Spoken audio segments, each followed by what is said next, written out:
Alright, magandang araw po sa inyong lahat mga kababayan, Batang Maynila to it's. Ito pong Movie and Television Review and Classification Board o MPRCB ay naglabas po ng statement kahit po araw ng linggo. Sipag po ngayon po ay October 1, unang araw na October 2023, araw ng linggo. Naglabas nga po ng statement itong MTRCB. Unang-una tungkol sa suspensyon ng It's Showtime at isa pa dun sa issue ng no work, no pay na di ko maintindihan kung bakit isinisisi dito sa MTRCB. Kung matatandaan natin itong si Budots King, si Senator Budots ay nagsalita at nabanggit nga niya itong phrase na itong no work, no pay. Kasi sabi ni Revilla, dapat ay tiningnan maigi ng MPRCB itong kanilang desisyon. Kasi ang nangyari, ang maapektuhan dito, itong mga trabahador, maliliit na trabahador, maliit na manggagawa na no work, no pay. O kapag wala daw trabaho, walang bayad. So sabi niya magugutom daw ito, mawawalan daw ng panggastos, wala daw pambili ng pagkain dahil dito sa mangyayaring suspensyon sa It's Showtime ng MTRCB. So yun yung sabi ni Budots King. Alam nyo naman, paepal, papansin. Kasi kahit malayo pa eleksyon, bumibirada na. Alam naman natin, self-interest yan magsasalita ka ng ganyan. Alam na mga tao yan na meron kang interest dyan sa mga pinagsasabi mo. Etong si Budots King. Ito, para maging maliwanag, Senator Bong Revilla Jr., makinig ka. Para hindi ka dada dyan. Pati ba naman yung problema na dapat ay dinadala ng ABS-CBN at ni Vice Ganda ng It's Showtime, bakit parang pinalalabas mo kasalanan ng MPRCB na dapat ang sinisita mo ay yung mga host dyan sa It's Showtime, hindi itong pamunuan ng MPRCB. Kasi itong MPRCB, ito na naman tayo.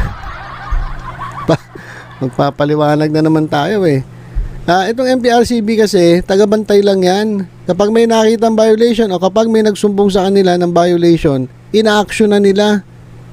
Hindi naman na-action ng MPRCB kung wala reklamo Sino ba nagreklamo? Yung mga taong bayan. Di ba mga taong bayan nagreklamo, nakita nila, wait, may nangyari na naman kabastusan dito sa It's Showtime, ma-report nga. Na-report ngayon sa MPRCB. Ilang violations yun? 10+1. Senator Bong Revilla, baka hindi mo alam. Ang violations na naipon dyan sa MPRCB, violations ng It's Showtime, 10+1. Pinag-aralan nila maigi yan. At nakarating dyan sa adjudication committee at gumawa sila ng resolusyon o ng desisyon kung anong penalty ang maibibigay dito sa It's Showtime. Pagkatapos nun, pina-approve dito sa board. Yung mga soto dyan, nag-inhibit. Baka sabihin mo kasi bias ito kasi alam mo itong mga politiko na to, yung mga ipalitiko na ito. Minsan, para makuha lang yung boto ng isang grupo, medyo nagpapaepal. So, nag-inhibit na yung dalawa para walang masabi, para hindi makulayan yung desisyon ng MTRCB. Ngayon, ang nangyari, lumabas yung desisyon, suspension. So, yung suspension maraming pinagdaanan yan. Proseso yan, Senator. Hindi yan basta-basta dinesisyonan para mawalan ng trabaho yung sinasabi mo na mga no work, no pay. So itong problema na to dapat ang pinupuntirya mo hindi MTRCB o Office of the President. Dapat ang pinupuntirya mo itong ABS-CBN maging itong It's Showtime. Lalong-lalo na si Visceral. Na may kagagawan kaya nasuspinde yung It's Showtime.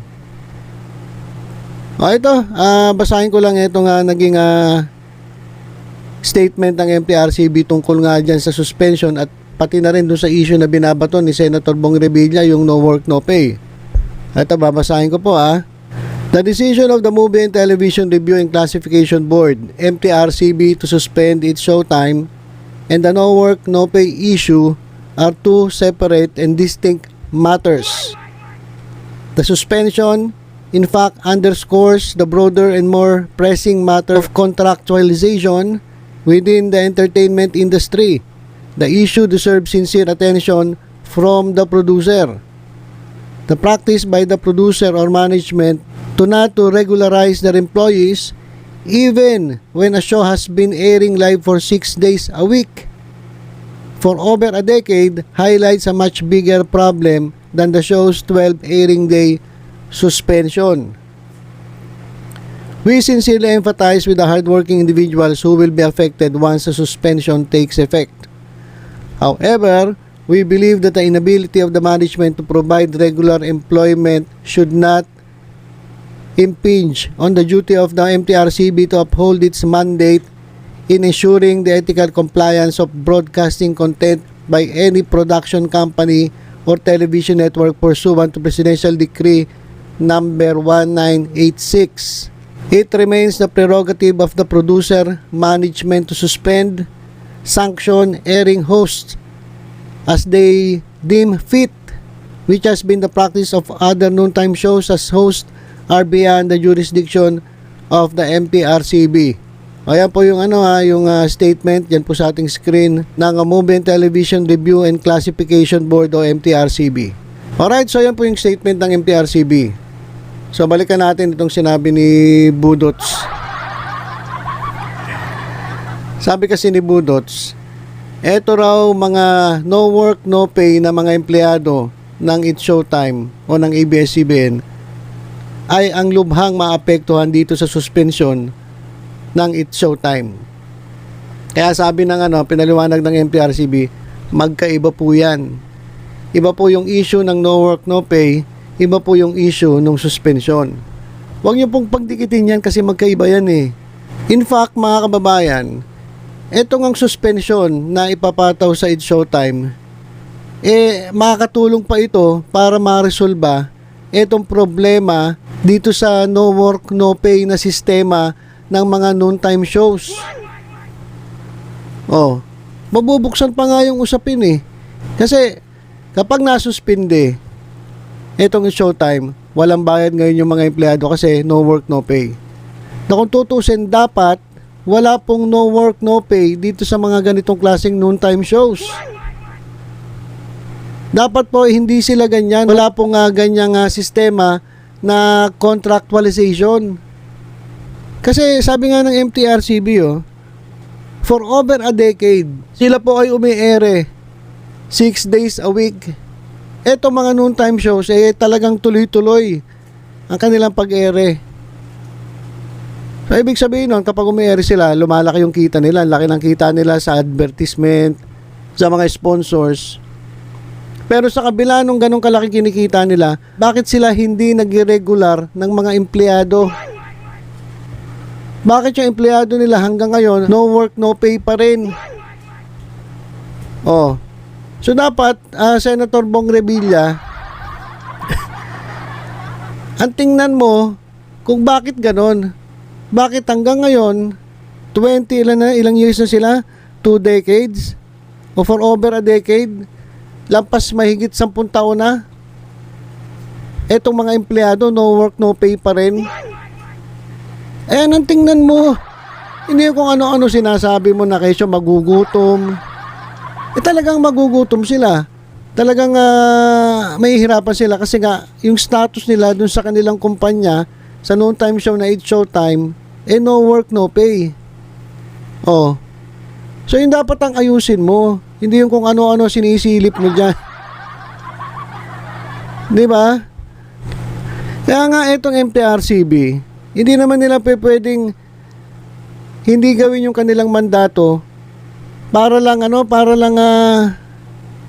hindi maapektuhan itong mga no work no pay employees ng ABS-CBN o ng It's Showtime. Kasi kung ganon, wala na. Pare-parehas na tayong tulongges. Papalabas nila kung anong gusto nilang palabas kahit kabastusan. Ayun ata gusto makita na ito ni Budots eh. Gusto mo ba makita yung mga bata nagbabastusan? O dahil ayun yung napapanood nila yan sa telebisyon? Dahil lang ayaw ng MPRCB na na maapektuhan yung mga no work no pay. Na kung tutuusin, dapat yung no work no pay na yan, hindi yan pinapatupad dito sa mga ganitong klaseng mga kumpanya. Kasi ang laki ng kita nila dyan eh. O bakit ngayon meron pa ring no work no pay? So yan yung dapat tingnan netong mga senators na ito, hindi yung kung anong papansin, paepal, na sinisisi pa sa MPRCB yung suspension ng It's Showtime. Kung tutuusin, ito kasalanan to ng mga tulongges na host dyan eh. Diba? May pasabi-sabi pa to si Bong Budots na to. Intindihin ng MPRCB, maapektuhan. Ito nga mismong host, hindi iniintindi. Mga kasamahan nila sa trabaho, hindi nila iniintindi. Tapos ngayon, isisisi mo sa MPRCB. Kaya pinakamaganda, Mr. Budots, asikasuhin mo muna yung no work no pay. Tingnan mo, ano ba nangyayari dyan sa ABS-CBN? Ano ba nangyayari dyan sa It's Showtime? Bakit ganon? Kasi, kung hindi no work no pay, walang problema yung mga trabahador dyan. Kahit magloko o magbastusan yung mga host dyan sa It's Showtime. Di ba kasi kahit mawala ng trabaho, tuloy-tuloy ang sweldo. Di ba kahit magbastusan yung mga masuspindi pa yung mga host dyan, sila lang ang masususpindi o yung kumpanya, pero tuloy-tuloy yung sahod nila. Kasi tinitingnan mo, alam mo Senator, tinitingnan mo yung maliliit na bagay eh.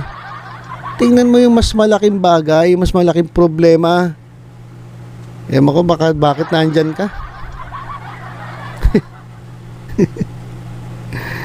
So yan lang ang gusto ipaliwanag ng MTRCB. Huwag nyo isisi yung no work no pay sa MTRCB. Problema yan ng mga producers, problema yan ng ABS-CBN, problema yan ng It's Showtime. Yung no work no pay na yan. At hindi pwedeng baguhin ng MTRCB yung kanilang mandato na magbantay. At magawa nila yung kanilang trabaho na ang maibigay lang sa mga manonood ay yung mga karapat dapat na mapanood, hindi yung mga may kabastusan, mga violenteng mga content. Ay yung trabaho ng MPRCB na hindi nila pwedeng hindi gawin yun eh. Dahil lang dito sa sinasabi mong may mga empleyado na maapektuhan na no work no pay. Ibang problema yun. Iba isitahin mo ron, wag MPRCB. Ang Budots mo naman. So yun lang mga kababayan, at ito gusto ko lang basahin kasi may mga nagko-comment na tayo raw walang pakialam dun sa mga maapektuhan. Siyempre may pakialam tayo dyan, ayaw nga natin mangyari yun eh. Sabi nga kung pwede nga lang ang suspindihin lang yung mga host, kaso hindi ganun hindi po ganun. Dapat management, producer magsususpend na itong mga airing host, magbigay ng sanction. Kasi hindi naman yan ang practice ng MTRCB. Kaya medyo Senator Bong, medyo bago-baguhin ang isip. Silipin mo ABS-CBN, gusto mo lang makakuha yung boto ng mga yan. Nako. So ayun lang mga kababayan, dito sa MTRCB, congrats Pero mo kahit linggo, kahit araw ng linggo walang trabaho, naglalabas sila ng statement para lang maliwanagan itong mga tulongges na pati mga bagay na hindi dapat sinisisi sa MTRCB sinisisi. Kaya sa mga susunod na eleksyon mga kababayan, bago kayo bumoto, tingnan nyo muna yung iboboto ninyo. Huwag kayong madaan sa mga pabudot-budots lang. Mag-isip-isip kayo.